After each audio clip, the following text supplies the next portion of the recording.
start one-on-one or group calls with anyone in your organization, no matter where you are in Teams. Want to get a conversation going? In a one-on-one or group chat, select Audio Call to start one from there.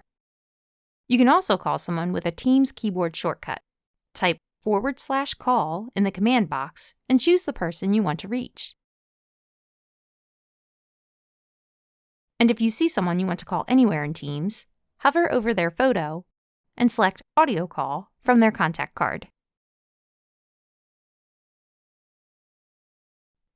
If you're set up to call outside phone numbers, select Calls and select Dial a number to call any number, even if they're not using Teams.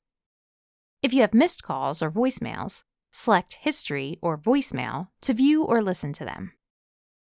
Then select More Actions, Call Back to return someone's call.